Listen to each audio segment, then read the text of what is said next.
8, You're watching the Experience Comic Culture and Sales. Streaming live daily to Facebook, YouTube, Twitch, and Twitter. 2, 1.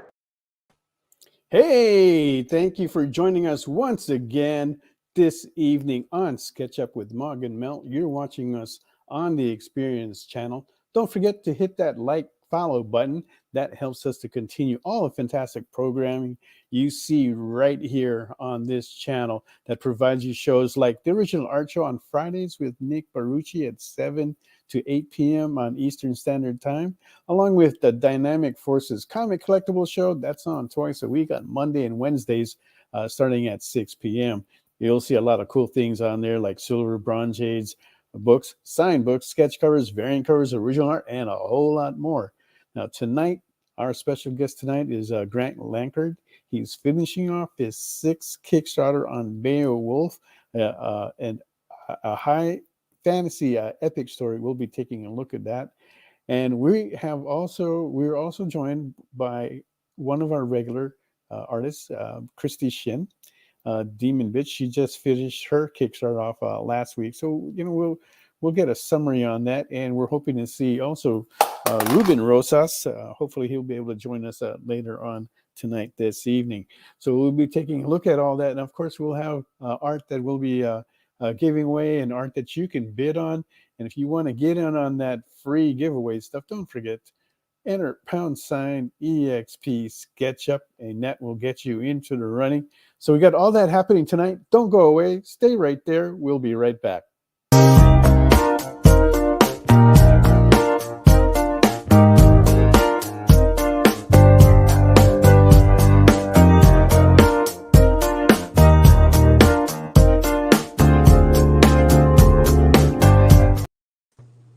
Hey, welcome back, you guys. Thanks again for joining us tonight.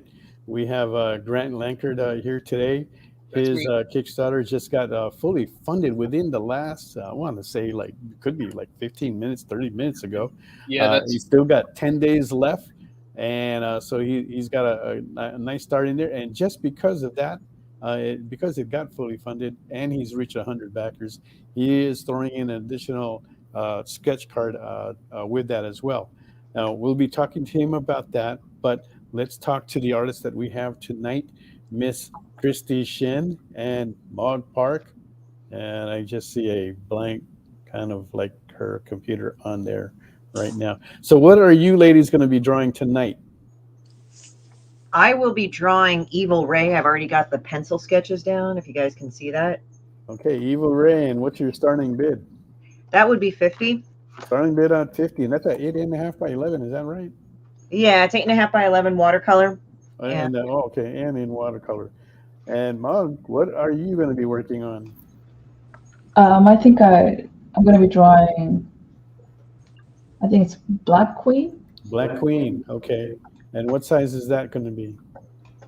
I have to measure that. I'll get back to you on that. All right. So, and the starting bid on that is also going to be $50. So we're starting those two. If you want to bid on those, just go ahead and put that into the comments with that bid in there. And let's take a look. Who do we have with us tonight? Who do we see here? Thank you, guys, for coming on board. We've got Kenneth Bird, who's in there. Steve Vendetta is here in the house. CBB is here. Philip Bryant, thank you. And I see you guys. Thanks for putting that #EXP SketchUp. Nice to have all you guys here. I've pretty much mailed everything that needed to go out. I was behind on that. I do apologize. If you didn't get your package today, you'll probably be getting it definitely this week, probably Friday or Saturday at the latest if you haven't yet. Okay, and we've got more stuff that we're going to be giving away. So we will get to that in a minute. But right now, let's go back to Grant. Tell us all about your Kickstarter. Because first of all, this is your 6th one that you're doing. Well, so it's my 8th Kickstarter total. Right, your 8th total Kickstarters, but this is the 6th one for Beowulf. Right, exactly. Okay, there you go. And this issue is finalizing, coming to an end of this story arc. Is that correct? Right, and I'm not saying that there aren't going to be sequels, Right, prequels, right, whatever. yeah. But And we yeah, definitely this want to hear more of that as well, right? But so, what is this about? Because I look at it and it's not the Beowulf that I would be thinking about that I'm used to hearing about. Going through school and studying in history and literature. What is right. yours about? So it's a modern retelling of Beowulf, or maybe more like a modern continuation of Beowulf, because it's essentially Beowulf reincarnated in modern times Okay. as a 30-something slacker. He has two sidekicks. One is a cat with magic powers, and the other one is a sassy 13-year-old girl. Okay. And what is Beowulf's journey this time?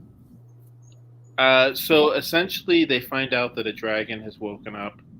And so a lot of the first five issues kind of deals with them getting Beowulf ready to go up against this dragon. And issue six is him going up against the dragon. Okay, so he's been like uh, going after this dragon through these whole entire issues. No, a lot of it is, like I said, because he's a 30-something slacker. He's not really prepared to go up against a dragon. So a lot of the first couple issues were him like kind of like getting ready. Like he has to learn how to use a sword, learn how that sort of thing.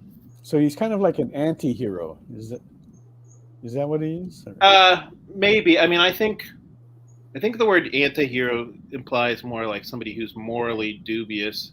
I would say I would say he's more like somebody who's maybe an inept hero would be a better description. But he realizes that there's this threat of the dragon in the city, right? Right. And the dragon is what, destroying the place? Is he? Yeah, and also he involves his two friends, Mooney and Hazel, a lot, and they help him go up against this dragon. Is he afraid to go up against this dragon? Is he just Yeah, doesn't want to fight the dragon, or? yeah. I mean, one of the things that has always kind of bothered me about comic books is, in these comic books, a lot of times it's like the transition from like a regular person to a hero is kind of like a little bit too quick, in my opinion. And Okay. I kind of wanted to do something that, in my mind, is at least a little bit more realistic. For me, I don't think that somebody could just instantly become, a superhero. All right. So when he's reborn into this new world, so he doesn't really know his past. Is that it? Right. So it's Okay. shown a little bit through flashbacks, Uh-huh. and yeah, and he's kind of gathering information like that. Yeah, I remember that Stevie B. He writes, my first exposure to Beowulf was the DC Comics effort by Michael Uslan and Ricardo Velamonte in the 70s. Right. He was in, yeah, that was some fantastic art that Ricardo did back then. You don't really hear too much. There wasn't much of issues on that, but yeah, the 70s is an era I like, so I loved a lot of artists from that era. But that's yeah, if you get a look at that, that's a fantastic, right? So, who is your art team on here, Grant? So it's my friend Antonio Brandau and myself. Okay, Antonio does the layouts, and I do the inking and the coloring and the lettering. and you also have like another book that you're putting out. Is that already at an end, or are you going to be continuing with that as well? Yeah, so I've done 2 volumes of a horror anthology, the name of which is Memoirs of the Morbid. And yeah, volume 2 came out a couple months ago. And how many pages is that? So volume 1 was about 60 pages, and volume 2 was about 40 pages. Did you write all the stories in there? No, I wrote and drew one of the stories, and the other 4 stories were written and illustrated by other people. One of whom is my wife Angie. She Mhm. wrote one of the stories. Right. Are those are any of those stories going to be spinning off, or are they just going to remain in the anthologies? So the one thing is, I want all of the stories to be self-contained. So if I did do like a sequel or a prequel or something, um, it would have to be self-contained. Hmm. In other words, like I would never want for somebody to feel like, oh, I bought this volume, but I don't understand what's going on, so I have to buy another volume. So Okay. I wouldn't necessarily be opposed to spinning off any of the stories. The only thing is, like, you'd still have to be able to understand what was going on even without reading the other stories, if that makes sense. Yeah. Okay. So maybe you don't spin off anything, but you could, uh, by chance, write another story. Not doesn't even have to be a sequel, but it could be something that could be tied to the stories that you have there already. Right. Right. Exactly. Yeah. Now, is that something you were thinking about, or are they just going to stay as is? There have been a couple stories where we thought about doing that. We haven't done it yet. I Hmm. do want to have volume 3 come out at some point. Maybe not this year, but maybe next year. I What are saw. some of the best stories do you think that you have in those anthologies? Well, I'm preferential to my own, of course. Um, but I think probably my favorite one was actually one from Volume One, where it was by Ian Mondrian, Hmm. who does he does a comic book series called the Tomb the Tomb of the White Horse series, Hmm. and this particular story that he did was really cool. It's the one that was on the cover of Volume One, um, and it's about there's this worldwide pandemic where um, like all animals kind of get infected with this virus, and so people have to give up their pets. And this woman just befriends this cat, and there's you know there's speculation. Is the cat trying to kill her? Is the cat benevolent? And I don't know. I guess as a cat lover, uh, that story in particular kind of got to me, I guess. And that leads me to ask you: do you own cats? Do you have cats? Yeah, so we have 2 cats currently. The cat from the comic book Mooney was based on my real life cat. Unfortunately, Mooney passed away about 6 months ago. Oh Um, wow. but yeah, if anybody is pet owner, they know that's like the hardest thing in the world. But Mhm. I have 2 cats right now. The one is named Stitch, and the other cat is Yoshi. Yeah. And Christie has two cats. Yeah, Right. ink spam. I'm surprised we can't see your cats in the background, actually. That they're not jumping around and whatnot. Yeah. Yeah, and we used to, we used to live with some friends of ours, and they had 5 cats that they adopted from the wild. Actually, they adopted one, and that Oh my one cat, goodness. they didn't know she was pregnant, but she Really? birthed 4 cats, so they ended up having Feral 5. cats are always hard too. Yeah, very moody. They were fun to have around, even though they didn't want to come by me, but that's fine. Isn't that So funny? this cat that you have in Beowulf, you said this is the one that's you modeled after your own cat, correct? Right. Yeah. Tell us a little bit about that character that you had there, because this is a talking cat.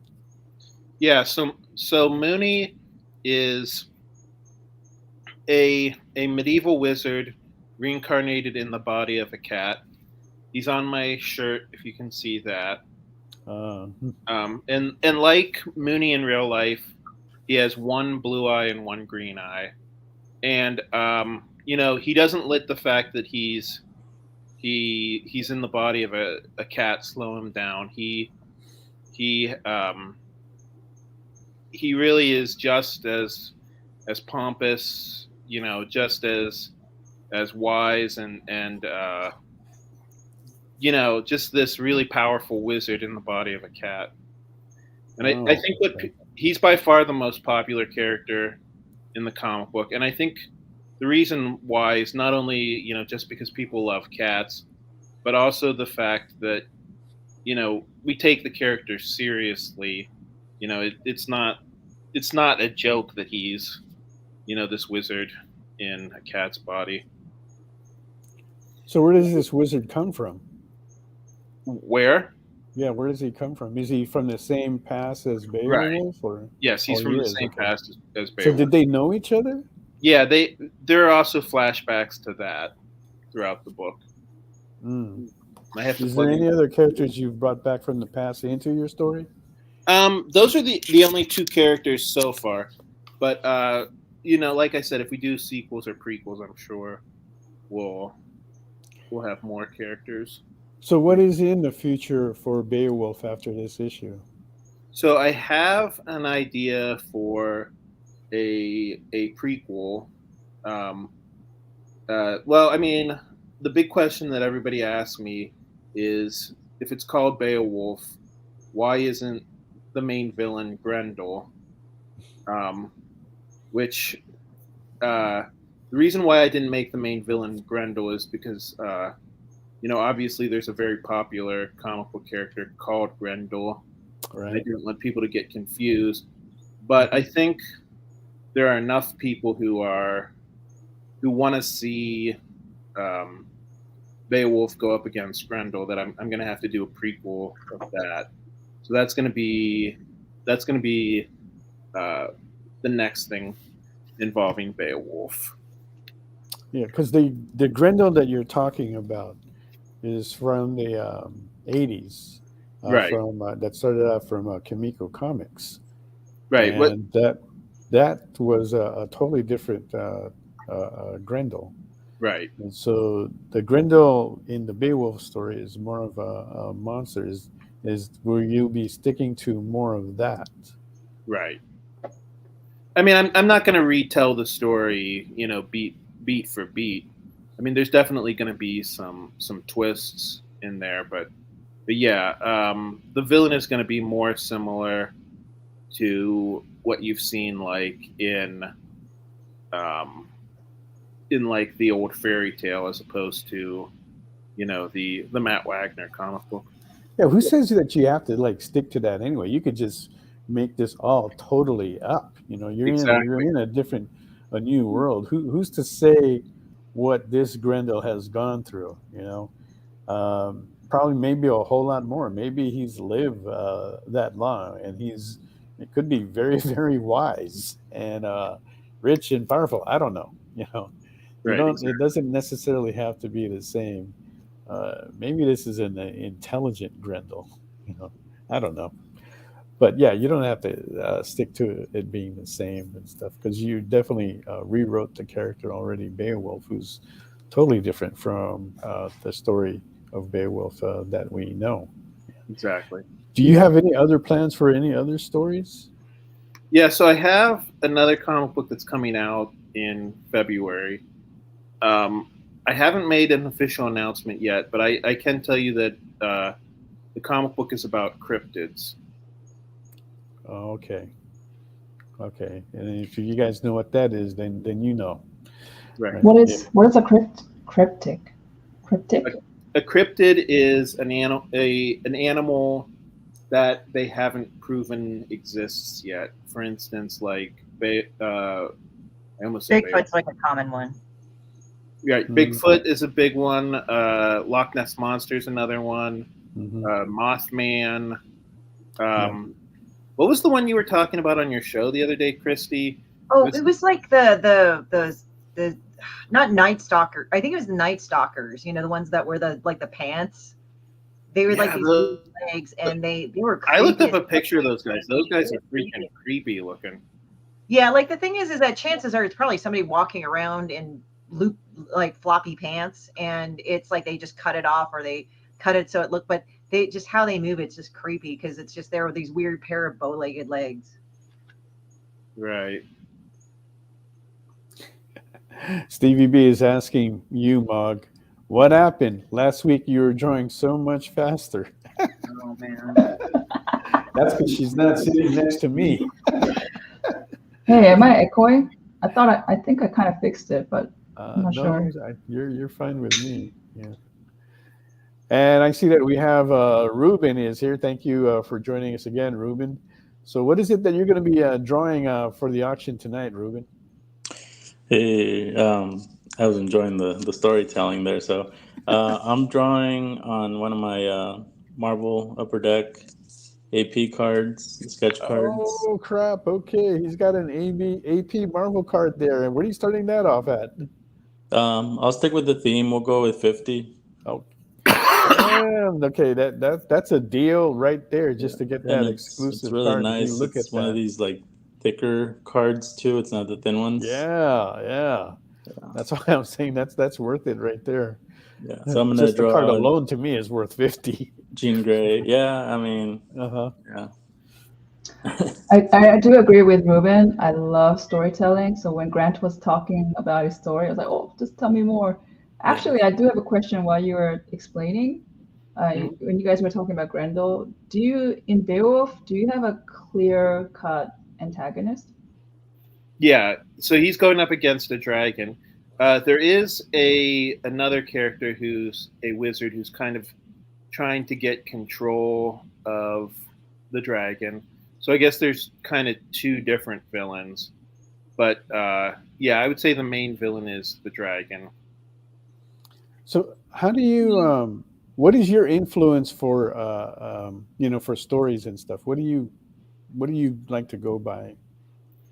Well, so the way that I got this particular idea was when I was a kid, my parents had a book of like Time Life, like fairy tale books, and one of the stories was Beowulf, and that was kind of what inspired me to make up this character and kind of retell this story. And I think recently I was trying to come up with an idea to do a comic book, and I thought to myself, why don't I just use the character that I made like comic strips of from when I was a kid, and that's where Beowulf came from. Okay. Are you a writer, a professional writer, or do you write anything else besides comics? No. I guess technically speaking, I'm getting paid to write Beowulf, so I guess technically I'm a professional writer. Yeah, you can't take that credit away. You got that. That's for sure. But right. Have you studied? What have you done to prepare in writing Beowulf? Have you done anything at all, or you just is that something that you've just like taken from the material that you've read and enjoyed? No, I read a lot of comic books, and I kind of figured out what it was that I liked about those books. And I think kind of probably the same thing as every writer. You just sit down and you read stories, and you ask yourself, okay, what was it that I liked about that story? You know what I mean? Okay. But have you read any of the writing books put out by some of the comic guys like George Perez or what's his name, like Neil Adams or any of those guys? Yeah, I know Brian Michael Bendis has a book on Yeah, comic book writing. he's got a nice thick book. Right, I read that one. I read Alan Moore's book on writing. I mean, that that's one, yeah, that one is thin, but it is thick with information in there on his style of writing. Yeah, it's a little bit. How should I put this? It's not for beginner writers. It's more like an advanced writing thing. Yeah. Yeah, because he's talking about like the way how he writes, what his methods of writing is, and that's not necessarily how a beginner should start. But he does give good pointers in there. Have you? One of my favorite sources is Understanding Comics, because that really simplifies it. Have you taken a look at that? Yeah, What do you think about that? Understanding Comics is great. Yeah, Scott McCloud. Right. Yeah, I read that years ago, and I reread it. Honestly, I'm probably due for a new reread because I try to read it like at least once every 4 or 5 years. Mm. Yeah, that's something I try to read for myself about like once a year, even though I don't write, but it keeps me on my toes as to what I need to look for when I'm editing or previewing somebody's material, right? So it's even though that was from the 90s, and that puts it about like 30 years ago, it's still like a good Bible that I see like a lot of the professionals still have in their collection, because it's so straightforward and provoking in how you not just write, but how you lay out your pages and so forth. Yeah, so Yeah, it's a classic. I do enjoy that. Yeah.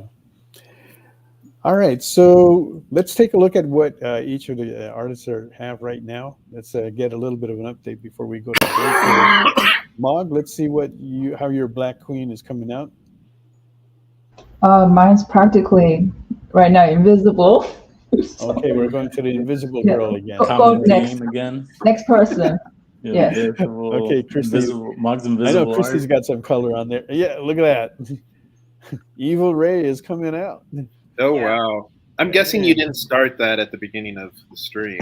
I just did the pencil because it's like sometimes I like to show off like what I have in mind, because I've noticed that people get interested, because if I just don't and I just start off, sometimes they're like, we don't know what to expect. So I just want to kind of do the thing like where this is what the idea is, like she's in the good Ray outfit, but it's turning black and sort of ripping off, or it's like being a whirlwind essentially. Right. Okay, let's see that one more time. Christie, yeah.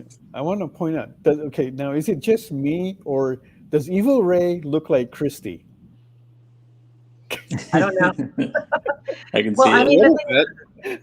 I draw myself a lot. Oh my gosh. I mean, I draw myself a lot, but I mean, I didn't try to do any self-insertion. I'm actually looking at Daisy Ridley as Ray, you know. But you're wearing a black shirt. Could be. I mean, like, I don't know. My hair isn't quite long enough to do the Ray hairdo. Yeah, but you still have it pulled back, and you're wearing a black shirt. Well, that's true. I also have a Sith lightsaber I got at Disneyland. That's right. That you just got recently. Yeah. Yeah. Maybe what I'll do is maybe what I'll do is I'll pop off and I'll show you guys what it looks like. It's pretty friggin' solid. It's like the saber itself. It's like it feels like a mag light. The handle, like the actual saber itself, is not. It's kind of like a tube where it kind of shows it. Yeah. And I can't wave it around because I got a fan up here, so I don't want to break it. But it's designed to like kind of spar with the other saber that's from that same line, because you can actually hear it kind of like do the woo woo and the like that deployment. And if you're actually like you actually hit another blade with another blade, it will actually produce that like same effect. But unfortunately, I don't have the other blade. My nephew has the one that's Justice. So it's funny, he went total Jedi while I went like total Sith, which was great, because like they make a whole production out of it at Disneyland if you get the nice workshop ones. And then they say like, oh, and then they ask you why you picked your kyber crystal, because you get the blue, purple, green, and red. And what's hilarious is that they'll ask, oh, why did you pick that color? And they looked at mine and said, you picked the red one. You wanted power. I'm like, yep. They didn't question it. They started, these were starting to, were getting mass produced, and they were coming out in, it's either Barnes and Noble or that the other bookstore that closed down. I forgot, which I really, really liked. And they were coming out at like Borders, right? Yeah. But they were coming out at like around $280 at that time. Okay, but you know, that was a high price for what people were willing to pay. So they would go on sale for like $80, $90. Yeah. And that's when they would get scooped up. So I picked up the purple one. Why? Because I like purple, which happened to be Count Dooku. Right? But they were pretty sturdy, and they had the tube and the lighting, and they made the humming noise as well. And at that time, I was with my studio, Kyozin, a bunch of artist guys as well. So I got them to all dress up, and we got our. Some of them had their lightsabers as well. So we went out and we did a photo shoot with us doing like Star Wars scenes, right? And when we photographed those lightsabers in action, right, when you swung them around, the lighting effect that you would get on the pictures was like fantastic. Right? It was a great special effect to see. So and we definitely should try that out with yours, Christie, and see if we can. You just got to put on like a black cape, and then we'll put out do a photo shoot with you.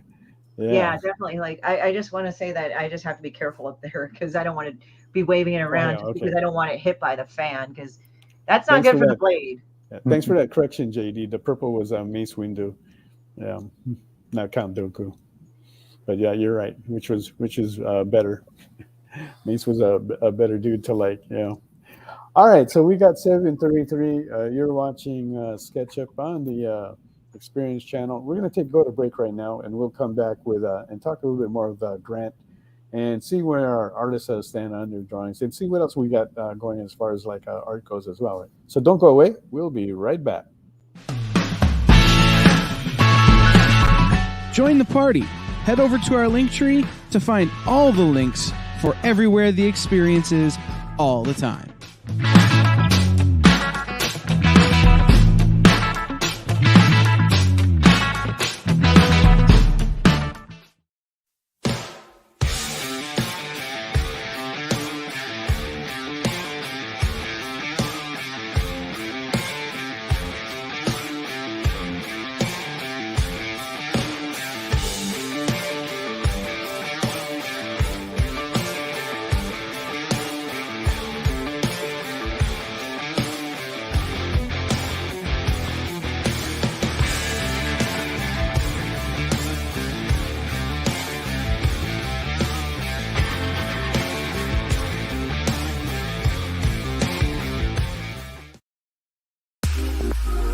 You know how when you go to Comic-Con, after Comic-Con, you go to the hotel bar, and there's a whole bunch of people playing music and dancing, and you've got Pikachu and Lara Croft Tomb Raider doing the cha-cha slide just down from Deadpool and Batman and Wonder Woman? That's every Saturday night over on the Experience Twitch channel. Join Taji Beats for the EXP Dance Party, exclusively on Twitch, twitch.tv/the_EXP.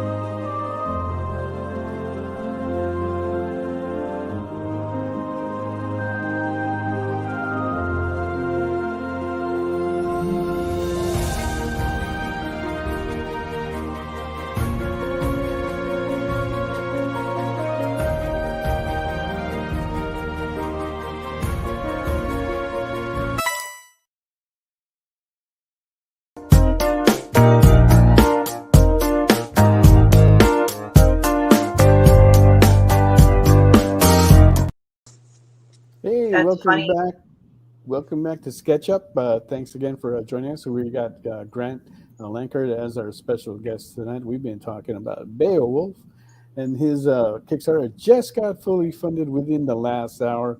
reached that 100 backers as well.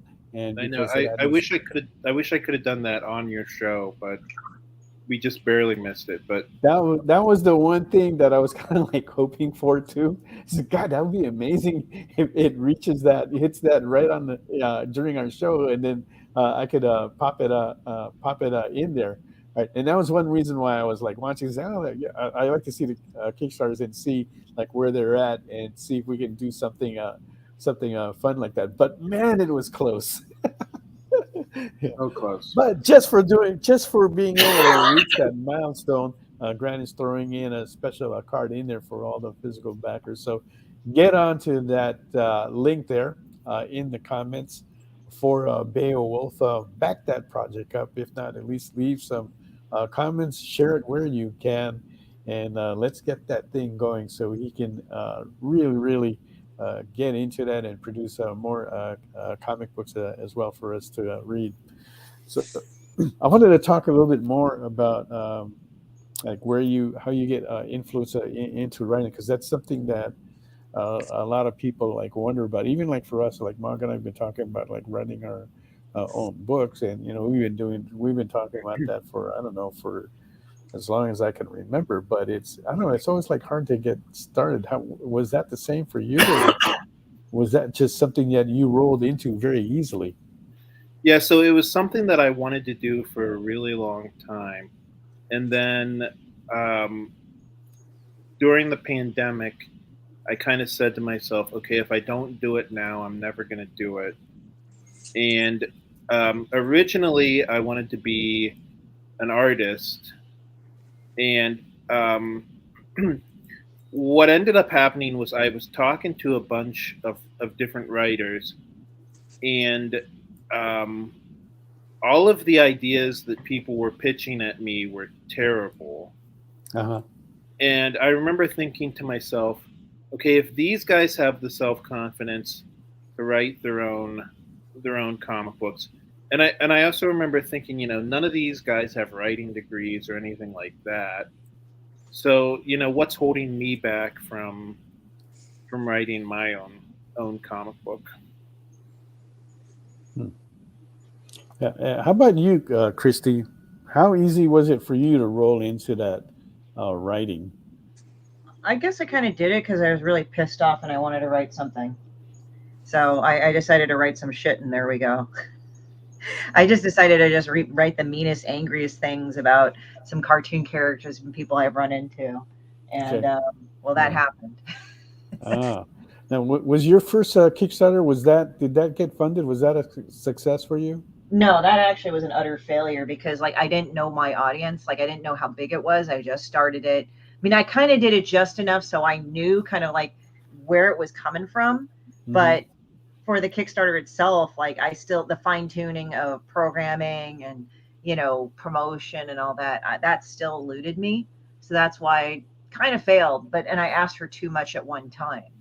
So then the next time I just started off kind of smaller, got a better idea, and I always checked out more, and I actually got more than what I got before. So even though with the Kickstarter it was 1,000 less than I did at my other Kickstarter, I by percentage wise got funded more. So that was good because I now have 2 stretch goals that are funded as well as a little bit extra on top of the manufacturing costs covered. Interesting. And for you, Grant, your first Kickstarter was not a success either, right? So my first Kickstarter, I clicked the launch Kickstarter button by accident, and then just immediately canceled it. So, okay. Yeah. So if you look on my profile, it does say that my first Kickstarter was a failure, but I don't know. I don't really count that one. That's kind of hard. Yeah, if you accidentally launched it, right? No. Yeah, Christie, I think a lot of people do what you were saying, where it's like, it's like people have heard, Keanu Reeves Kickstarter made $3 million or whatever it was. So, therefore I'm going to ask for a huge, ridiculous amount of money. And then it doesn't get funded, and I think that's why a lot of first-time Kickstarters end up not getting money or not getting funded. Yeah, I mean, unless if you're a huge name, you might want to start small to kind of get your cred up and then do it. That's what I did. And then after I ran it and failed, at least like I looked back on it, took a year or two to recover and reflect. And then I just said, okay, get the courage up again and do it. But then now I kind of had an idea of like the procedure of how to do it. Like if you go and get a Kickstarter, you want to run it by a date, write it up way ahead of time, get it approved, and then fine tune it after you approve it. That does not mean you launch it. That means you can launch it at any time, and then you launch it. But make sure you also have a video, you have plenty of graphics inside and outside. Like if you're doing a book, I'm just saying in context of a book, show the inside and outside, show the links to your prior Kickstarter or anything else that you've ever done that's relevant. Do a brief reintroduction every time because there's going to be new backers, and then go down the list and then just like describe what it is. Like even if you don't have the product right then and there, just put up the mock-ups of the product and stuff like that. And then just tell them like, hey, this takes about this much time. This is what I was estimated. I put everything on December 2023 just because I just figured that's kind of the best thing because there's been some weird issues with supply chain. So I just said, chances are these are the vendors that I've used hundreds of times before. Generally they're on time, but I said, just in case, 2023 December, just because everything's been weird lately. Yeah. What do you think, Grant, is the key thing that helps your Kickstarters to become successful? Just promote. I mean, I purposely sought out people on Instagram and Twitter who liked comic books that were similar to Beowulf. I purposely looked up indie comic books that had a fantasy element with a sense of humor about it, and I purposely sought out people who liked comic books like that on Twitter and Instagram and on Facebook, and I started appealing directly to them. So do you approach them directly? Yeah, so a lot of times I do. I mean, if you start following people on Instagram or Twitter, they won't always follow you back, but a lot of times they will. Okay. So basically, so you go in there, if you like their content and if it ties in strongly with yours, you'll go ahead and follow them, and hopefully they'll do the same. Exactly. But I've also noticed that you go on quite a bit of shows. Is that correct, or am I misreading that? Yeah, I do go on quite a bit of shows. I mean, I went on Christie's about a week ago. Mm-hmm. I've been on. What else have I been on recently? How many shows do you think you've been on for this campaign? Probably 10. 10. Okay. Is that the most that you've ever done, or have you done more? No, I think I've done more before. And I should mention also that I do have my own streaming show, which is on Monday nights. Right, which Mog has been on. Yeah, both Mog and Christie have been on. And Ruben, if you would like to be, feel free to send me a message. Okay. Yeah. Yeah, because I see, from what I notice, is that people that do are able to get on this show. It definitely adds, it'll add a small bump to your campaign. Right. But if you do enough of those small bumps add on a lot. So I'll see guys like Rob Maltari, Charlie, they'll get on like any show they probably can. They're like, Rob's going like 5 shows a week, so that's like one show every. Yeah, Rob's weekday. A good guy. He lives not far from me. I see. Oh, you're in Pennsylvania too? Yeah, I'm from Pittsburgh. Okay, all right, there you go. Yeah, so yeah, he gets on a lot, but yeah, even with you, it's like when I was looking at your Facebook page and I was looking, oh, okay, wow, this guy, you could actually go to your page and go, all right, okay, this looks like a good show. Check this out. Maybe I'll want to be on that one. Now, are you particular on the shows that you go on, or is there a criteria that you look for? I probably should do more research, and I'm probably going to get in trouble for not doing a lot of research one of these days. Like, I hope that I don't. Like, I hope that I never go on a show and realize halfway through, oh God, this is a neo-Nazi show. You know what I mean? But I mean, so far, I guess I've been lucky, and that hasn't happened. Mm. Do you guys mind if I ask you guys a question? No, go ahead. I'm curious how you guys feel about bigger publishers starting to get into crowdfunding, where it feels like it used to be just something for beginning writers and artists, and now it's starting to get bigger publishers are starting to do it. Do you think that that's going to take away from the smaller guys, or do you think it's going to help? I kind of don't see much of a thing personally. I mean, because people argue with that with like the big booby cover ones, but I don't think it really affects anything.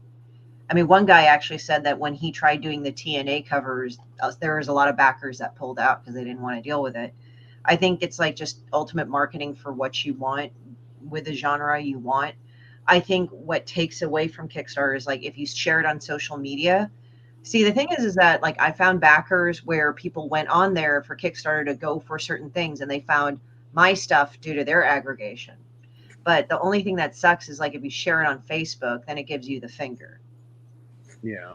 So that's the thing. So it's like on Kickstarter itself, if people go on Kickstarter itself, it's not bad. Like they'll find it. But I don't know if I really would say like it's big publishers. Like they've always been on there along with the TNA books or the porn books. So it's sort of like I kind of don't think it's really that. But at the same time, I think it's like also this economy has been weird. So it's been like I've gotten less backers this time than everybody else that has consistently pulled in more backers. They've noticed a drop in backers too. It seems like there's more stuff on Kickstarter than ever before. Yeah, it is saturated. That's what I heard. It was very That's for sure. But I think that's inevitable. It's because that's just the way how the market is changing. I remember back before we had like distributors and Marvel was trying to get like a subscription going, and you could pay so much and the books would be delivered to you by mail, right? And they try to get them to you in a decent condition, but the way how they were packaged just wasn't really feasible, because they could easily get rolled up and so forth. But one of the big things that the big publishers had in trying to be a subscription house is just that being able to handle that function, that feature in-house. It was not something that they could do or afford to do at the time. So when we started having distributors that came up like Capital and some of the other ones I just can't remember off the top of my head, that made it easier. But there were also changes that had to come with that, because now instead of like a newspaper distribution where they have you're only getting like a 30% return, and the books that weren't sold were destroyed. But whereas in a direct market, you had to be more sure of what you're going to order, right? Because it's not returnable. But in exchange for that, you had a much larger profit share from anywhere from 40 to 50% and higher as the years went on with the increased incentives.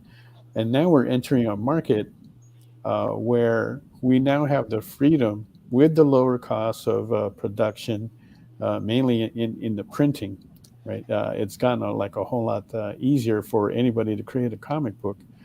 And you're bound to see successes like we see like with Lady Death and Cyber Frog, those type of books that are just getting like hundreds of thousands of dollars.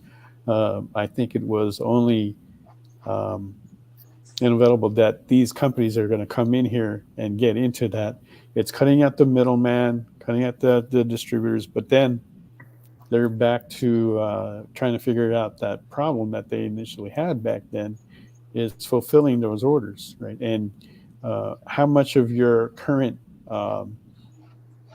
production of books do you want to put into that market, right? Or are they just using this as something that they can like test out? Because it's a great way to do that. You do get more of a direct feed with your customers, feedback on like what they were thinking about, because that kind of got lost with the direct market. You didn't quite see that. It wasn't something that you could easily get. You got the numbers back, and that told you some things, but now they need more information than just that, right? And that might help them to figure some of the things out that is possibly wrong, right? And with this industry, but the market is getting affected by not just that, but with everything else that's going on that are big issues like AI. That's another thing that's going to have an impact. So to say where this market is going to go and how it's going to react with the big publishers coming into Kickstarter or other campaigns is going to be difficult because there are other things in play. So does it impact? It definitely does, but I don't think we can try to control it or stop it. It's going to run its course, and where that's going to stop, we don't know. But it's going to be interesting to see. Yeah, that's a very good question there, Grant. Really, really like that. Thank Very you. in depth. Right. Yeah, I don't know how I feel about it. I mean, I forgot that you have experience with being a retailer. So I don't know. I mean, how do you feel? Do you worry that you know Kickstarter is gonna kind of like you said, kind of eliminate the middleman? I don't know. It's kind of like on that run. We see like the numbers dropping in some areas, and we see the numbers increasing. But it's kind of hard to say because we're in a change, right? I kind of take a back seat and watch when I see changes like this because there's other markets that I watch as well to see like what's going on, right? So I've seen changes come in.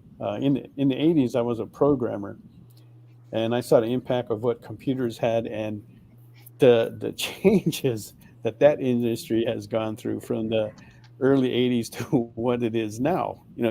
It's crazy. I was just like talking the other day, we were holding our phones up. The phones that we have now, those would be billion-dollar systems back in the 80s, and here we are paying a few $100s for it. It's interesting, and that's had a big impact on our lives, and we've seen things that just come and go, right? And to me, that's just like what's happening here, right? We're seeing things that are coming, and we're seeing things that are going, and where it's going to land, it's really hard to predict. We don't know what other factors are going to come into play, and we probably won't know until it's done and settled. When we get that hindsight of 2020, then we can go, that's why. Yeah. And it's hard. The best thing is to kind of like go with the flow, pay attention to what's going on, see what people are doing. And that's why I've asked some of the questions that I've asked is like, what helps you out on your Kickstarter? Like what is working from you? And that's a common question I'll ask like a lot of people, because I'm trying to see like exactly what are they doing and where are they taking it. We had Carissa Grant on last week. Her numbers are very similar to yours, but she seems to have a formula in place, like what works for her. Right? She does a lot of Kickstarters. Yeah, she does, right? And she's on that's just her 7th one that she's coming up on. That's going to be ending soon. Same position as you, where her story is ending. Now she's got a lot of other stories that she's content to go out and tell. Now, with her, she's kind of like special because she's not looking to get her projects funded. She's already funded them herself. She's just looking to distribute her product, and she's able to get it out there quickly, right? I mean, that's what I do as well. I mean, I don't put stuff on Kickstarter until it's finished. Until it's finished, okay. But she has her books already printed. Oh, before really? Even before the Kickstarter starts. Okay, and that's something that you're going to want to look at. Well, how do you decide what your numbers are going to be? Your Kickstarter hasn't even finished yet, and you've already ordered some books, right? So on the day that her Kickstarter ends, she's ready to ship out. Wow, that's crazy. Okay, yeah, it's cool. I think that's a formula. If you can do that, that's going to be, I think, really beneficial, because in the comic industry, we're used to having our books out once a month, right? Yeah. Right. And we do that because that's how you're going to maintain interest in your books. The longer your book takes to come out, people forget. Okay, well, this is issue 3. What happened in issue 1 and 2 again? I got to go back and read. Okay, not all of us have that good memory where we might not remember that. If it's a great story, we're going to remember it. But if it's something that we gotta kind of like go back to and refresh our mind, you're going to lose interest, right? So to do what she's doing is great. Okay, and then of course you got these other guys like Cyberfrog that puts out a book once a year. Okay, but somehow people still go with that. And how is that working as far as like maintaining your customers, right? That's something to look at as well. Okay. But I think for a lot of us that are getting started, if you can follow something that's close to what Carissa Grant is doing, that's fantastic. Now the other people that we work with, like Rob and Kurt, that Mog and I work with, they try to get their Kickstarters up and running as quickly as they can. Rob's got he's got 2 books out right now, and Kurt just started his second one that he just launched last week. And so it becomes not just trying to get the books out consecutively in an orderly time, but it's also managing your time. Both guys work full time. And they want to do this full time though, so that's something that they're working towards. So this industry has totally changed. You got all these guys that are coming in, and they're doing this on the side. Okay. Whereas before, everybody who was in it was full time. You didn't have too many of these guys that were doing it on the side or part time. But it's the nature of what we have now with the campaigns that allow us to do that. The cost of printing going down as well has helped a lot, because that was a big stumbling block. The fact that you don't have to go to a big publisher now to get your book published, right? Image kind of led the way, opened it up a bit where you could get in there. But even then, that wasn't that easy, because you would have to pop up like $10,000 or so just to get your book be able to publish by them if they liked it. Okay, and your return off your first issue on that wasn't much, if you got anything at all, right? Because you have to pay administration and advertising fees with that. Okay, whereas now on Kickstarter, you're doing your own marketing, advertising. It's coming out of your own pocket, but a lot of it is your own physical input into the market.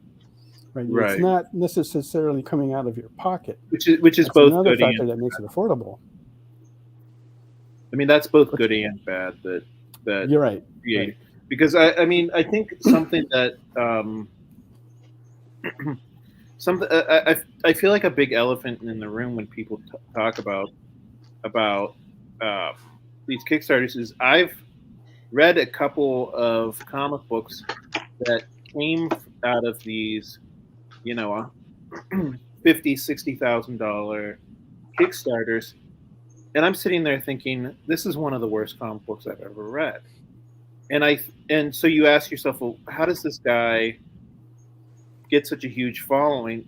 And I think a big problem with the Kickstarter model is that a really charismatic creator can get their comic can get a huge following without necessarily having the talent to back it up. Well, It's really, that's the key, is getting your product out there and to everyone, so that way they can look at it. Now, when Kickstarter came on, right, when it first made the scene, right, that was like over like 10 years ago now, or a little bit over 10 years. Going through Facebook, Instagram, and whatever, the controls, the parameters, the algorithm wasn't as tight, right? So it could get to a lot more people, where that's not the case today, right? So that's a problem, and that's one of the biggest questions that everybody has. I see that on Facebook a lot. People talking about how I don't get as much likes or followers as I used to. I don't see much people coming on. I used to see, 1,000 people liking, commenting on my post, and that's not happening. It's less than 100 now. And then it's happening to some of these guys that have big followers as well. And and for us, it's even less. Do you predict that because the bigger companies are coming in for Kickstarters, that there'll be less room for promoting smaller Kickstarters? Because they're paying probably Kickstarter like for ads, right? So they pay them a lot of money because they can afford it. It's like, hey, just market my stuff. And because of that, it buries all the other guys who naturally, are there. And because of that, all the smaller guys get shoved out. Is that you think what's going to happen? So that's the fear. I don't know if that's what's going to happen or not. I guess one of two things is going to happen. Either what you just said is, Dark Horse and whatever other bigger names are going to come in and just completely squeeze out the little guys, or who knows? People who have never backed a Kickstarter might say to themselves, "Oh, hey, the only way to get the new Dark Horse comic book is to go on Kickstarter. I'm going to go create an account, and while I'm there, I'm going to pick up the new Demon Bitch. I'm going to pick up this comic book that looks interesting called Beowulf, and whatever other comic books." Well, it's funny because it's like I've asked a couple of people that I didn't recognize as old backers, like, so what drew you to this? Like, just as a friendly curiosity. And they said, "Oh yeah, like I was on here looking for horror comics, and it just pointed me to this." The Kickstarter in itself is really good at like pointing people to stuff. It's just a matter of getting people on Kickstarter that's a pain in the ass, because it's like you want to do it by other stuff, but you don't. It's like the other algorithms are really crap. I mean, Twitter has actually been pretty good, or X, but with Meta, with both Instagram and Facebook, it's kind of a bitch. It's like they'll legitimately suppress it, or if you try to talk to people personally, they'll like limit your DMs like nothing. They'll just do arbitrary crappy things too. So on the newer ones like Blue Sky and Threads, even though that Threads is technically a part of Meta, they haven't regulated so much yet. So sometimes I'll throw it on there, or even LinkedIn. Yeah, I'm throwing stuff on Thread, and I'm seeing more people come on. It's getting a little more consistent, but eventually they're probably going to tighten up the reins on that as well. But right now I kind of like take advantage of it. To answer, I think Stevie's B's question, this is actually about an 8x10. And what's up, Ilya? Hello. All right. Yes. Thank you. Okay. So we're talking to Grant Lankard, and we also have Ruben and Christie on here as well. We're going to be taking a break right now. It is 8:06, and so we'll do that. So don't go away. We'll be right back. Why was Princess Zelda sad after watching a bunch of YouTube videos? She couldn't find the link in the description. We'll stop if you subscribe to our YouTube channel. It's super easy. Click subscribe and click the bell when you do. And thanks for supporting the EXP. You just finished the last episode of your favorite news show, and you just have to talk about it. But all your friends are ghosting you because of that incident last week at the buffet. Oh, you know the one. What you did to that chowder. Ugh. Keeps me up at night. So what do? Join writer Dan Wickline as he breaks down all your favorite pop culture media. Whether it's a review of the latest nerdy TV show or a dive back into the history of your favorite comic characters, Dan's ready to discuss all the hottest topics live. Join the conversation as Dan live streams Tuesday through Thursday at 5 Eastern, 2 Pacific on Twitch, Twitter, YouTube, and Facebook. The Dan Wickline Show on The Experience. Comic culture and sales. What if Hans Gruber from Die Hard had to battle the Joker from Batman the Animated Series in a dance battle? Or who would win in a race between Baby from Baby Driver and Snidely Whiplash? If Austin Powers and Shrek found themselves in a hot dog eating contest, who would emerge victorious? These are the questions we talk about on Nerd Killer Warfare. Debate the most absurd questions you've ever heard in popular culture. Register now by scanning the QR code or visiting bit.ly/EXP casting.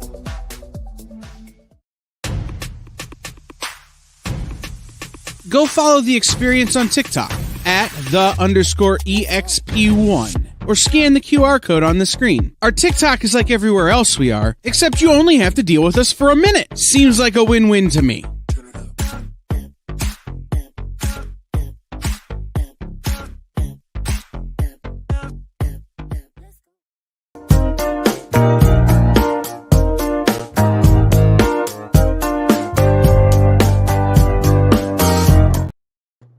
Hey, welcome back to Sketch Up. We've been talking to Grant Lankard, and we have Christie, Ruben, and Mog filling in the artist chairs. Let's take a quick round and see what they've got so far on their art board.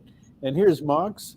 She's working on Black Orchid. We're looking for, not Black Orchid, the Black Queen. Still not really all there. Still, we're trying to bring her out of that invisibility effect. I don't think I've ever heard of this character. Me too. Black Queen? Who's Black Queen? Okay, she is part of the what's that club? Hellfire Club. Oh, okay. Okay, so you remember that? That was created by. She then the Goblin Queen. The Goblin Queen is different. That's Madeline Pryor. Okay, but I just never heard of the Black Queen either. Was like so they have a Black Queen, and that's where White Queen comes from. They also have the Black King and the White King, but it's part of the Hellfire Club, how they balance the powers within there to have those opposing affiliations.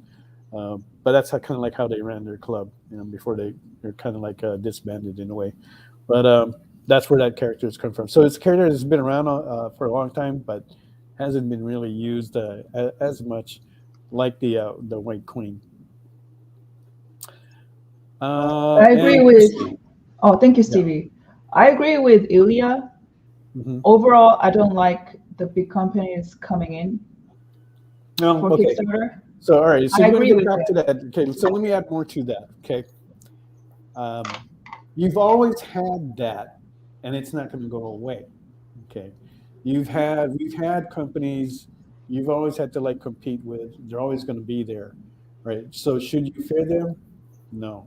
The thing I think that needs to happen is that you just need to make sure that your product is going to stand out, right? If you write a good story with good characters, you're going to be okay. Everybody right now is complaining how we're not getting those kinds of stories from the mainstream comics. So I think this is a window for people to come in and write these good stories. I mean, some of these guys are from mainstream are going into the independent market so that they can get their own stories out. You see guys kind of forget, man, I can't think of the names right away, but they are coming in there. It's one Kickstarter that I like is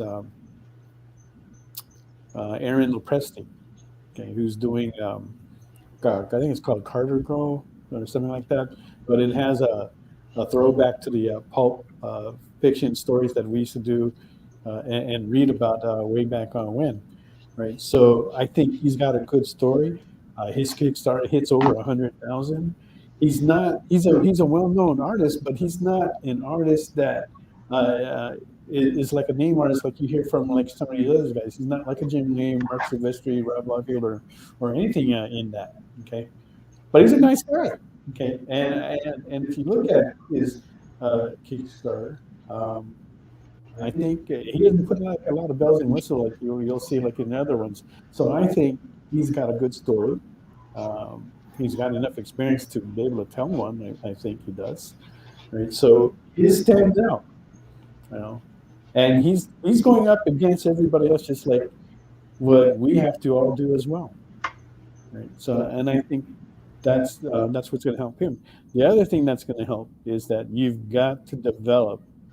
Right, I learned this a long time ago in marketing. You've got to develop a base, right? And it's something I've told Mog. Right, there's certain things I don't want to do unless we hit a certain base, or else it's just not going to work. Okay, you don't have the numbers to back up that play, and so you got to wait till you get those numbers in before you can do one. Okay, and it's something that everybody struggles to work with, right? Work the numbers. When you get the numbers, then you'll know what kind of play that you can make or that you may want a chance on. But that helps a lot, and that's how a lot of guys, even though they're not writing. They may not be writing that well, but because they've kind of got a name, they got the followers to bring along and back them up, right? So how do you build that base, right? And where are you reaching? And that's one of the questions that you answered, Grant, is that you were personally going off and directly approaching followers, right? And that's one way. Okay? Do you get onto a lot of groups on Facebook? You're muted. Sorry. Okay. I do get into a lot of groups on Facebook. I almost feel like those groups are so overwhelmed with people posting links that it almost kind of people almost kind of like just skip over them. Like I don't know about you guys, but when I see something that says, hey, check out my new Kickstarter in blah blah blah group, my immediate thought is, keep scrolling. Like, who cares, Yeah. Well, that's not a good pitch. Hey, check out my Kickstarter. Right. I think you got to say something more than that, because that's a pitch that everybody gives. You need to give more than that and say something that's going to entice them to read your story. You don't want to give a whole story about what your story is going to be, because you just gave it away. So what's the point? But that's something that I think people need to learn, is how to make that pitch. How to, and one of the good ways is that if you set something up in your pitch and then you ask a question, right? And if that draws interest, and then that will get people to click on that link, check it out further, and see if that's something that's going to be an interest. I think that'll lure them off. But that's one of the key things that needs to be learned in there. Right. So before I continue on this, let me get back to checking in with the artists. Let's see what you got, Christie. Mog's got a bid on hers for 50. And Christie, then there's her Evil Ray. That's a good matchup for Black Queen. Going all black here. All right. Oh, yeah. And what do you got, Ruben? Just working Ooh, away on this Jean Grey sketch card. Jean Grey. Let's see. And she's got the Magneto hand extended there. Yeah. Oh, neat. Yep. I think nice, it's like it's the day for like extending hands out for girls, I guess, for the most part. Oh, speaking of hand out, how was Halloween? Was there a lot of knocks on your doors? I actually was at a wedding this Halloween, so I didn't really have anything like it didn't give out any candy, but I got a wedding dinner, so that was awesome. Yeah. Well, so somebody had their wedding on Halloween day itself. Yeah, it was two fans / friends of mine, and they always wanted me to be at their wedding, and they asked me a few years back, and then COVID hit and everything, but then they got engaged during COVID. And he says, well, and they kind of asked me last minute, it's like, if you can't come, we understand. I said, you know what, let me go. So I just went down. It was a short reception. It was like at the Hall of Records. It was at, like an efficient wedding. Yeah. So they went and got married there. And then we just went to a steakhouse and I got to meet their parents and everything. And they were like, oh, they all speak highly of you. And I'm like, okay. So it's like I met all their friends and I met their families and they liked it. So it was really cool. So it's like, cool. I was happy about that. From the way you described it, it sounds like you were mildly surprised by the fact that they speak highly of you. Well, I was just kind of like, wow, because it was just, it's like one of those things like it's not that I don't have the conduct to be spoken highly of. It's just like, it was like just to the degree of how people like really speak about you. You're just like, whoa, okay, that's cool. So it's like, I mean, I don't go around saying like, everybody has to worship the ground I walk on. It's just like, oh, okay. But I mean, you made that point, like when you said you ran a really good campaign, like, how come you're like downplaying it? I'm like, I don't know. I was just focusing on getting the campaign funded, maintaining it. Cause I was like, I was in the tail end of it. So, but it's like, I just focus on what's the work to do and everything. And when I was going over there, like I was more focused on them because it's their day, the couple's day. So when they were saying that, like, oh, they speak really highly of you, I was like, it's like tension's on me. And I'm not saying that it's not warranted. It's just that it was not on a day that I expected, because like for me, it's like, it all doesn't have to be on me. It's like, if it's on somebody's wedding, it's on the couple. So it's like, well, yeah, that's where it should be. But Christie has been known to steal the show, so there you go. Yeah, that's a sign. Thank you, Grant, for pointing that out. Okay. No, I apologize if it came off like I was just joking with you. It didn't come off at all like that. It was delusional thinking. So yes, Grant. Okay. So this has been a pretty good discussion on the Kickstarters, but let's take a look at Mog's work. If you can bring up those covers, JD. And this is Ruxy putting out from Kurt Zauer, KG Comics. This is issue number 1, a brand new series that Mog is doing not just the covers, but the interior artwork. So go ahead and check that out. The link is in the comments. There's the Risque cover you can get. That was done digitally. The first one is traditional watercolor. All right, so that one is available as a piece. If you got the pockets deep enough, you can take that home. Right, and Kurt just released recently just released this reward tier for blank sketch covers, so that's on there as well. That's a sample of the work that you can expect to get on that. Right, so check that out, back it if you can. We'd appreciate that. If not, share, like, and comment. That goes a long way too. Right, so, and it's the goal on that is 6,000, and it just went over 5,000 today. And so definitely could use your support if you can do that. Don't forget to put in #EXP SketchUp to enter a giveaway. And we are giving away. What are we giving away? Well, I got another set. I'm reaching for it right now. Of Demon Bitch. Oh, there you go. Paraphernalia. Okay. So you'll be able to get these cool, and you can see that these are a good size. So you see that how big that is compared to my hand. It's pretty much takes up the whole palm. Same thing with that sticker there. Okay, so you'll have a chance to win that. And there you go. And we've got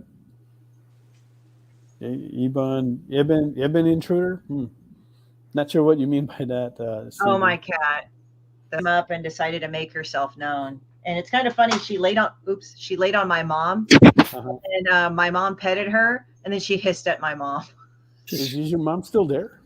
No, my mom left. She Oh yeah, left like a okay. day or Yeah. so though, but it was funny. She just hissed at my mom like that. Let's see. What was I going to say? I was going to get back onto the Kickstarters as well, because that was there's we could talk about that like all night. There's like so much things to cover. We're talking about followers, how you get your followers. Oh, I have a question. Okay, how do you decide what to set that goal to? So, Grant, yours was set at 2,500. Christie's, you set yours at 6,000. Is there any reasoning to that? Why you set it at that? Costs. Part of it is the budget. I try to set kind of like how much what would be the minimum that I could make on this comic book and not feel like I was, losing money on it. But I don't know. I have done bigger minimums in the past.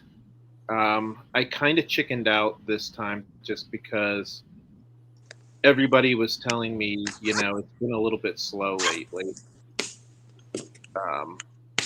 I thought about going for 3,000, and at the last minute, I just decided, you know what, I'm going to go for 2,500 because everybody's saying, it's taking longer and longer for these things to fund. What about you, Christy? I think it was like I kind of went with my gut. Like whenever I do a Kickstarter, I, figure out like the actual cost of the Kickstarter, and then like how much it is to publish the books and everything, and just to replenish stock. And I sit here and I'm going, okay, I could do it for this much, but I kind of go with my gut also. Like I also add in Kickstarter's fees because that is a thing, and like maybe a little bit of a buffer just in case there's oh crap, like oh crap money, just in case of an emergency comes up.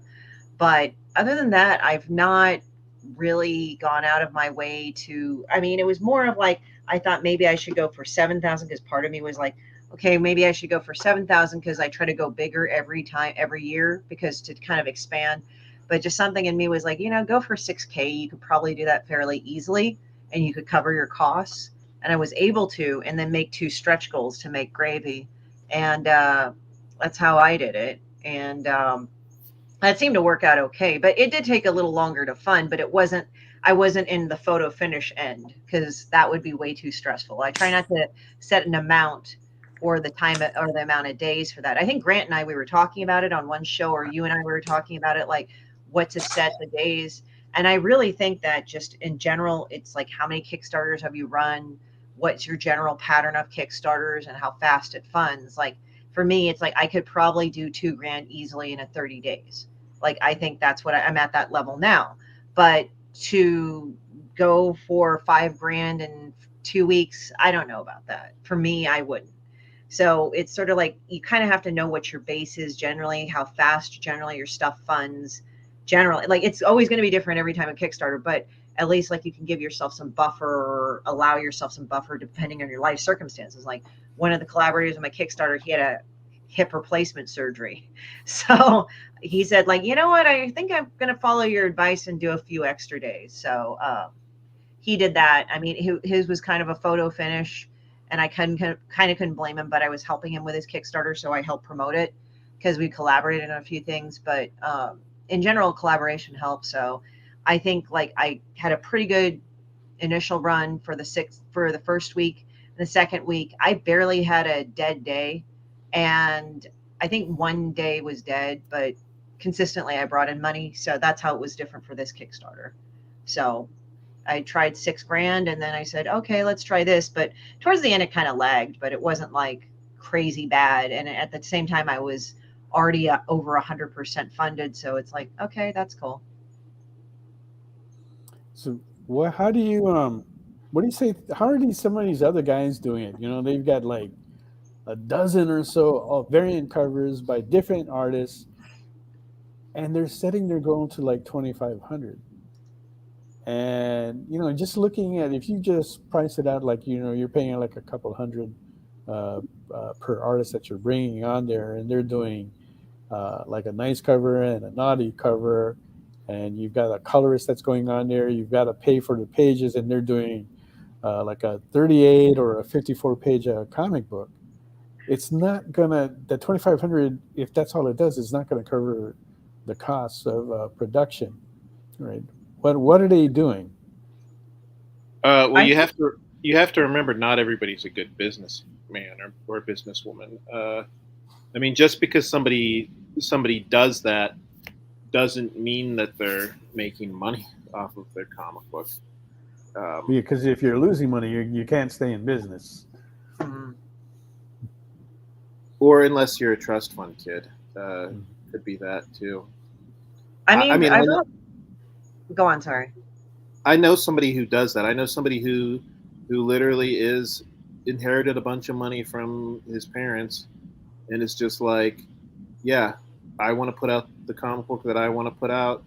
I don't really care if it makes money or not. Okay. I think also, like we talked about this earlier, is that sometimes if you fund quicker, then it triples your algorithm. I think Mel and we talked about this once. So some people will actually purposely price their Kickstarter lesser than what it is, like maybe something easily met, like $1,000, $2,000, and then they'll just like go off on the tripled algorithm. For me, I don't know if I really like that, because it's like I've also seen people also fail at that too. Like, you know, as Grant said, not everybody's a good businessman or a businesswoman or business person, where they go like, oh yeah, I lose money every time I do comics, blah, blah, blah. It's like, well, then why are you doing this like Kickstarter thing? It's like, I understand you want to get backers, but this is getting kind of stupid, you know? Yeah, I mean, believe me, I mean, I definitely do this for the art of it, but I mean, I want to at least break even. Yeah. You know, I mean, yeah, I mean, art is nice, but yeah, like you said, at some point, you want to make money too. Yeah, like for Mog and I, we don't want to break even. We need to make money, right? Because this is our bread and butter. We've got bills to pay just like everybody else. You know, paying up like our mortgage, food, insurance, and whatnot. And so, yeah, it's going to have to be more than that. But yeah, there are people out there that are putting out goals for like 2,500. But what I see from the ones that are making a better business decision is they know that they're going to hit 10 grand. Okay. So they're using that to their advantage to gain an upward momentum on that algorithm. And I think that's a good decision, a decision you can make if you look at your past Kickstarters and you see that you're hitting a certain amount consistently. Then that would be a good thing. Like if you're hitting 6,000, right? Maybe you can lower it to that 2,500 or so that way you get those bumps, or even 3,000, so that way you can at least get that first bump, and hopefully you'll get to that next one, because every time you hit that, you move up in that algorithm. At least that's what was shared to me. Whether that's really, if that's how it really works, I really don't know. I have not verified that myself, right? But that is something to like consider. Another factor is, Christie, like you run yours all at like 45 days. Yeah. Do you do the same thing, Grant? Are you running yours at 45? I found that between 40 and 45 days is like the perfect. To me, that's the perfect amount of time. Like, not too long, not too short. Wow. Okay. I've done 60 days before, and 60 days is a little bit too long. I've Wow, done that is long. I've done Like a if you- short. Sorry. Like if you do 10K, I could see 60 days, but not less than that for me. Well, the fear that some people have in running a campaign over like 28 or 30 days is that you're going to lose backers, that they'll pull out, right? And I know that's like one of another issue that everybody has to deal with, right? Coming from working in different industries, right? There's a saying that seems to be common is that you're going to have a 30% cancellation. Okay, so that's to be expected. It's just part of business, and so that seems to have carried on as well. It may not be 30%, but it's a high percentage. Okay, it is up there. Are you guys getting a lot of backers that do back out in running a long campaign? So far, this campaign, I haven't gotten very many wafflers. I have on past campaigns.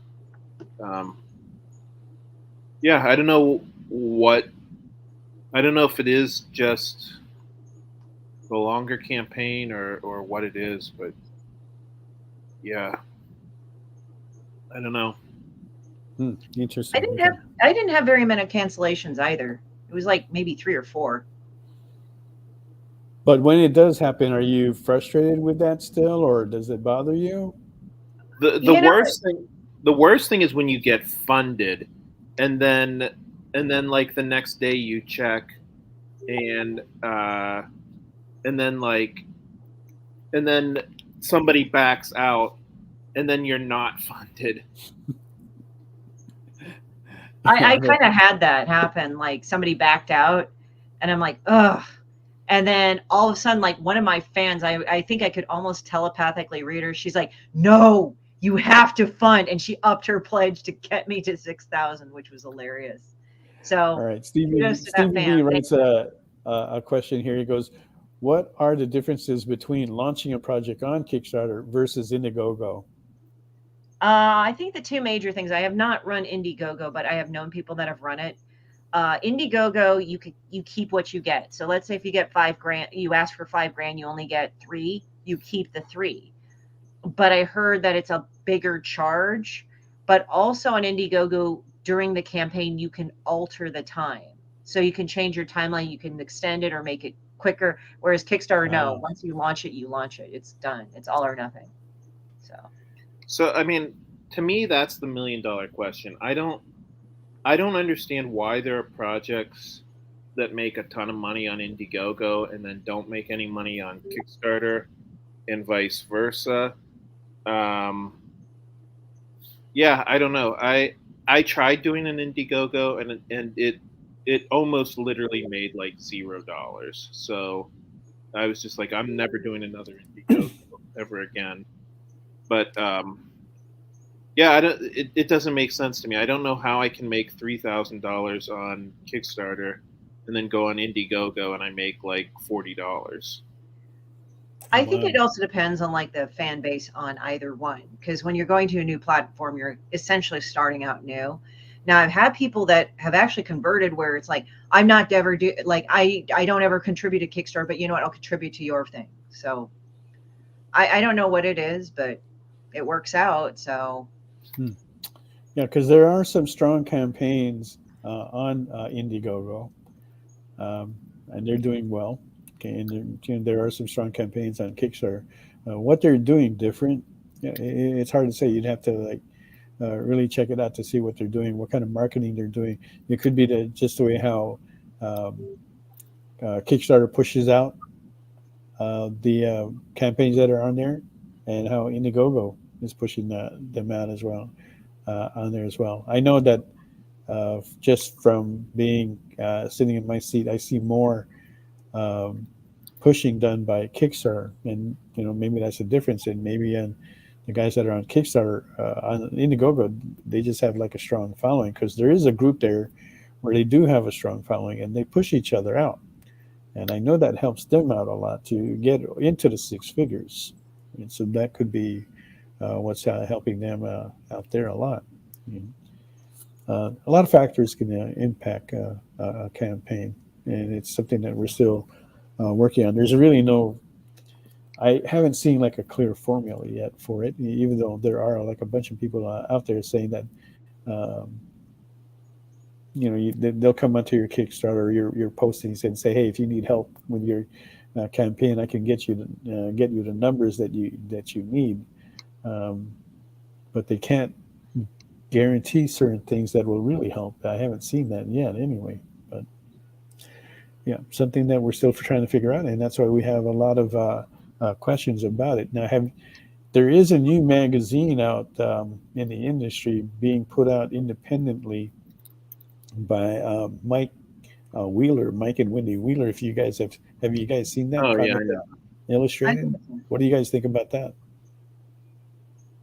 I don't know. I haven't seen the magazine. I mean, does it? I mean, I feel like there's been so many different magazines over the years for comic books, and I don't know.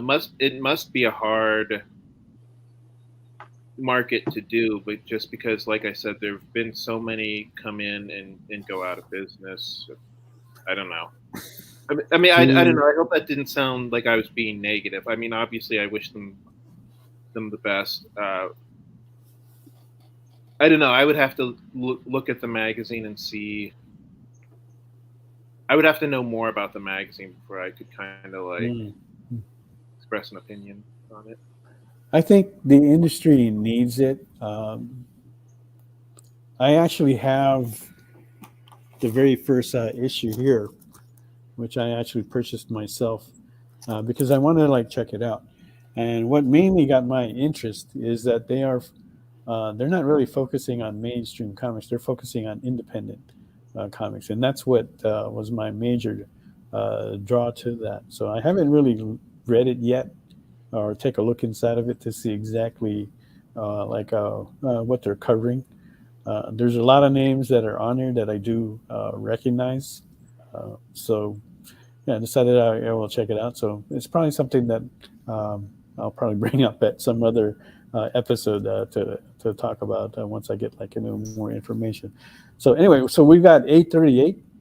We do have to take one last final break before we get into our last segment. So don't go away. We've been talking to Grant Lankard, and we also have Ruben, Mog, and Christie. We'll get it back to them and see how they're doing, and see where this stands. Not sure what you mean by that, Ilya. Rosa 50. Is that a bid on one of them? But anyway, we'll find that out. Ruben's card, maybe like Rosas. Okay, that would make sense if we can get a clarification on that, Ilya. That would help out. Anyway, don't go away. We'll be right back. Did you know that every experience show, including some exclusive content, streams on Twitch? Check it out, twitch.tv/the_EXP. Or just scan that QR code.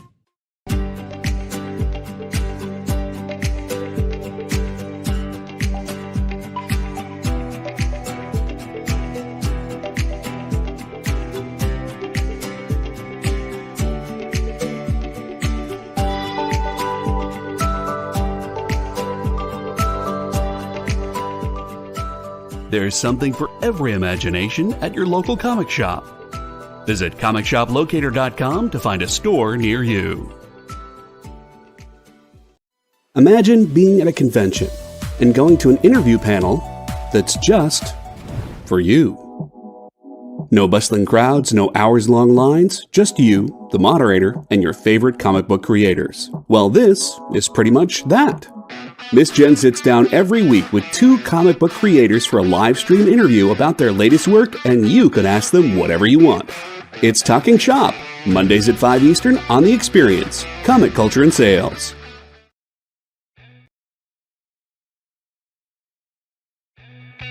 Programming on the EXP is made possible by viewers like you, or your local comic shop, or that Kickstarter you backed, or the publisher you like, or comic industry professionals who want to share a message with the world. Really, anyone who wants to advertise with us can. If you're interested in seeing a product you know and love, or are creating, or are publishing, or are involved with advertised here on The Experience and having your message shared with our viewers, please reach out by scanning the QR code below or visiting our website and using the contact form.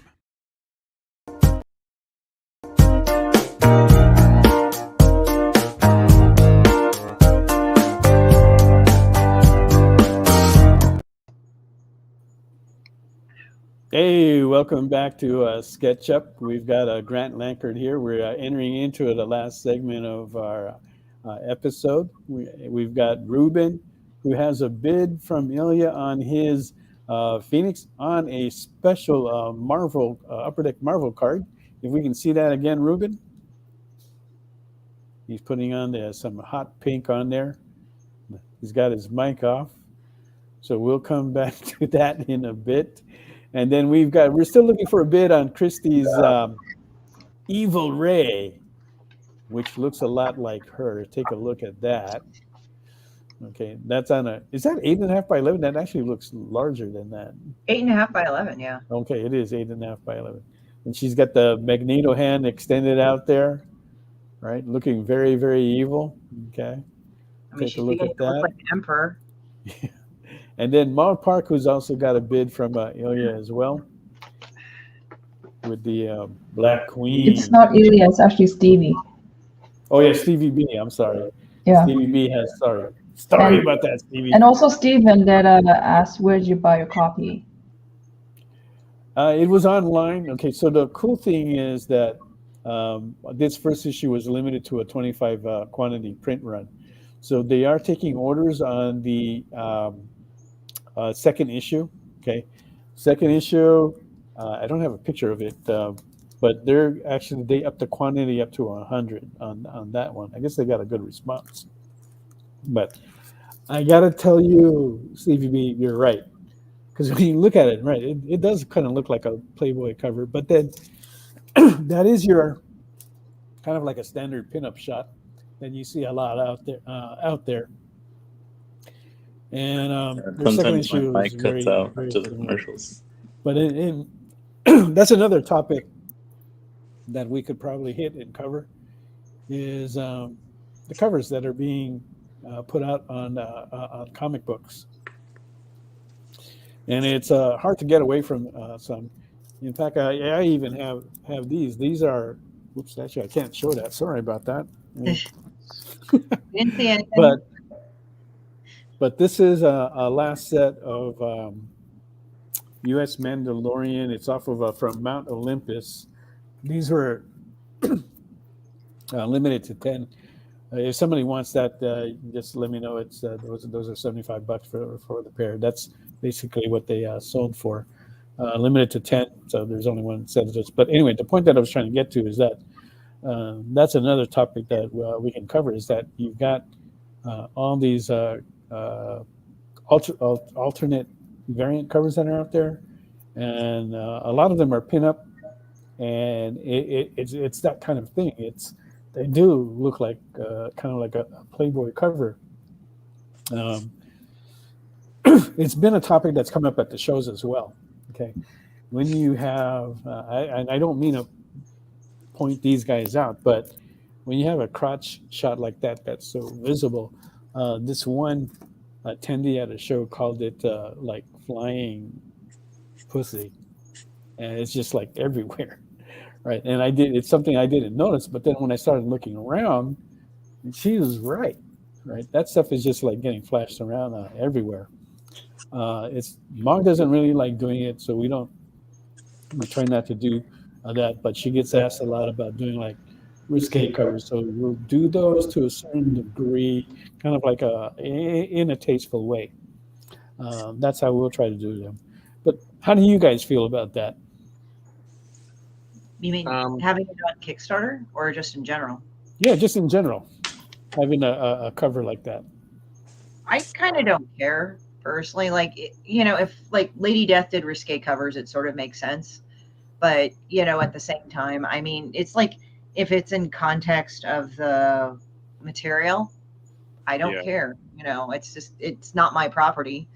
I mean, if anybody did a risque cover of Demon Bitch, I think that would be a big joke, Challenge accepted. Yeah, I don't know. I guess, What do you think about that, Ruben? Huh? I'm sorry. Were you asking me? Ruben, because sorry. Ruben does a lot of pinup covers as well. I mean, I draw them. I don't know if I know a lot about them. No, I think both Christie and Grant have kind of touched on it. It's it's part of the industry. It's something that's out there. Just like there's room for any genre of comic book. There's different fans. It does seem to have a slightly larger fan base for that kind of thing. And I think my personal opinion is because I think the majority of the comic book collectors are still male collectors. So a lot of publishers kind of, they crunch their numbers, they read their audience and kind of give them what they want, what they're willing to spend money on. But I mean, I enjoy drawing them. Yeah, they are okay, and I'm even me. Okay, I do enjoy looking at them, and I think I look at it as more as art, right? And in art, you can go as far back as you want, but art enjoys the female form. Okay, Yeah. I enjoy the female form. I'm not going to deny it. Yeah. And like So you I were do like saying that about stuff. Mog, Yeah. I know I've done more than Mog on that on that end of things. But there was a point in time, I guess, in my quote unquote career where I had to make a decision of if I wanted to do that or not. And I talked to a couple different artists, and so this was, I don't know, like 6-7 years ago now. And I was given both sides of the coin advice, if you will, where some were like, well, if you delve into this, then it's going to affect. Back then, they were saying your chances of working for Marvel, DC, and whatever. And I was like, okay, well, I mean, I wouldn't mind working for Marvel or DC, but I'm also okay not working for Marvel and DC. So that wasn't like a huge factor. And then started doing the covers, started getting published, and then it just kind of became a thing. It's what I got paid to do, and like I said, I don't mind doing it. But again, kind of going back to your point with Mog, it's like I also didn't want to do, what you phrased it as. I wanted to keep it classy. I wanted to still in a tasteful way. leave something to the imagination. So I won't go full, like I'll do topless, but I won't go like full blown nude. Full nude. Yeah. And if I do nude, it's kind of tasteful. Everything's covered still. It's just implied, or Right. So yeah, and I'm a fan too. I mean, honestly, I like Marvel, DC. I like Disney, Nickelodeon. I like all kinds of art, paintings, Michelangelo. So I like a little bit of everything. I'm going to show you guys something. You might be familiar with this guy. Oh, Shikari. Yeah, so Shikari. So I have feelings on both sides of things, but honestly, there's certain elements of his work that I really enjoy. So I got these. I paid for these. I bought these because I really like the image. And I went with the trade. I wasn't interested in even the topless or the full nude. But just the pose. There's a certain artistic element that he does nail. Part of me wishes that he would tame it down on certain things. But hey, there's a lot of fans that like the out there. I think his She-Ra was really good. His She-Ra was really good. I like the She-Ra. That was a good one. And like any artist, he's got some that he just knocks out of the park, and then there's others that are just like, there's didn't quite nail that one. There's a reason why he gets paid the big bucks. That guy commands thousands of dollars for. I think his minimum is like $5,000 or $6,000 for a cover, and with the kind of pull that he does, yeah, sure, he deserves. So people are willing to pay for that. Some people have challenged him a bit and saying that part of his art might be AI, and that's an issue. I don't know if that's true or not. It's hard for me. It is kind of like hard to see because he has been doing this before even AI really started coming into the scene. So see, and I was I went to college for animation, and this was in the early 2000s, and that's when it was still transitioning from 2D to 3D. Mm-hmm. So I kind of have an appreciation for both 2D and 3D art. Yeah. But so I can, as far as I can tell, his stuff is not AI, but it is 3D. Yeah, it is. And because 3D it is for 3D, sure. as a 2D artist myself, I don't completely love it or like it being a part of the industry. Yeah. For me, it's like but same I can still here. appreciate it. Same here. It's kind of like you cheating, like you're not really drawing. It's I like mean, you if have it the artistic was, sense to design it, but it's like if I he was can't put you painting down it, as a- yeah. even if it was digital, if he was painting it to look like this, that would be amazing to me. But because it's 3D, there's still like it's almost like I kind of discount it as being art, comic book art. Mm-hmm. But again, the imagery is great. Like there's certain image that I'm just like, wow. Yeah. He does a lot of covers that people appreciate. Yeah. Ilya writes, I dislike the exaggerated proportions. I totally agree with you there.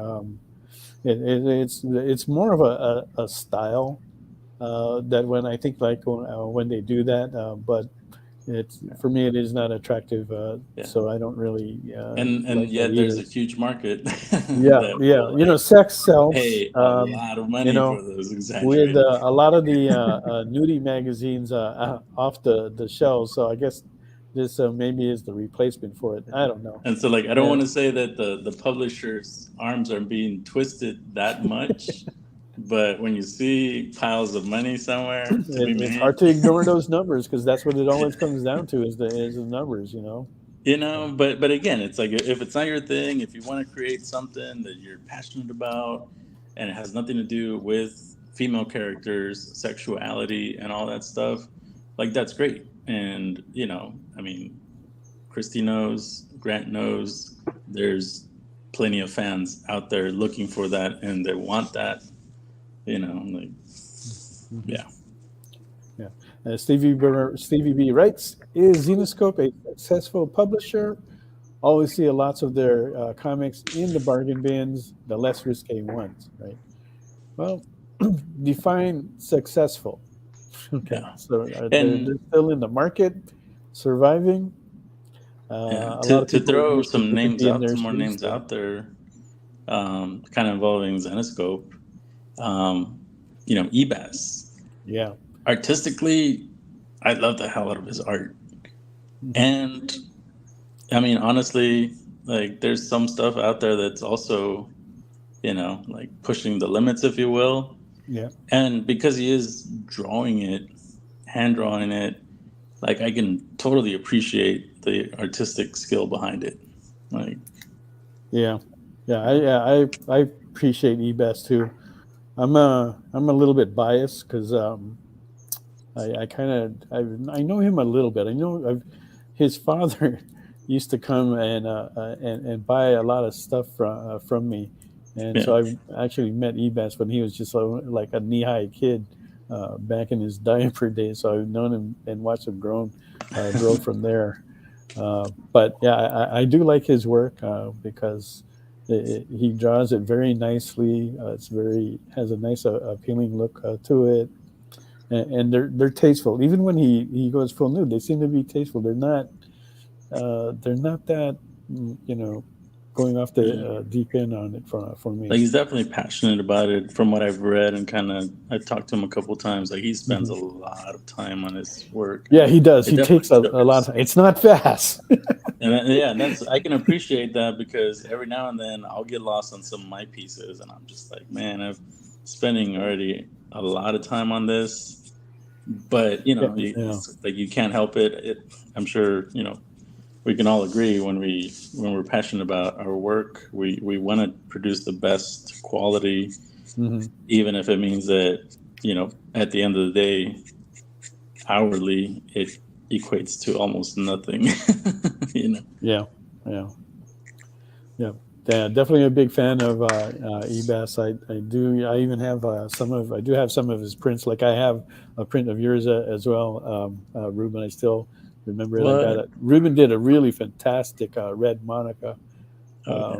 She's not nude or anything, so you can take a look at that. It's still one of the best red Monicas I think I've seen out there. That was before I started doing topless. So. Yeah. Okay. Got you when you were clean. Yeah, but anyway, we had 57. We don't have too much time left on here. Let's do that quick giveaway. Let's see who's going to get these Demon Bitch memorabilia. You still have time to get in a bid on the artwork. We have a bid on Mog and Ruben's pieces at $55. We'll keep you in there and running. And Philip Bryan is the winner for the Demon Bitch memorabilia. Don't forget, Brian, to fill in the magic form, and that way we'll be able to get this stuff for you. You don't have to pay for shipping. We will take care of that for you. Grant, what's the best way people can get in touch with you? I'm Grant Lankard on just about everything. Instagram. Okay. I don't really check Twitter very much, but or X or whatever you want to call it. So the best one is at Facebook? Yeah, probably. Okay, there you go. So you can find Grant Lankard on Facebook. Check out his Kickstarter. Support him if you can. If not, at least leave a comment, share, and like his project. And keep up to date with what he's going on. We want to thank Demon Bitch and Ruben Rosas for joining us today. We've got a bid on Ruben's and Mog's at $50 each. Thank you guys for that. Let's see, it's Stevie B that's got Mog's piece, and then Ilya that has Ruben's piece. And I will get that information out to you guys soon on the winning information. Don't forget to join us next week. We have Amy and Justin Hunt that will be joining us as the special guest, along with Jen Leonard, who's been with us before. And then also we will have Anna Zhao, who will be joining us for the very first time. They will both, everyone will be drawing, and they will, probably thinking they will be drawing Ninja Witch. So join us then. Thanks again for joining us. You guys have a wonderful, wonderful evening. Take care, guys. Always a pleasure. Thanks for the support, everyone. Thank you. All right. Do you remember what it was like when you were a little kid and you got a letter in the mail? Now imagine that letter was filled with information about your favorite shows, pop culture questions, links to things you're going to want to see later, and even sneak peeks at upcoming programming here on The Experience. That's what the EXP mailing list is. Every week, we send you sneak peeks, information, and all of the relevant links for all of the shows you want to see. Sign up now on our website or scan the QR code that's on your screen right now.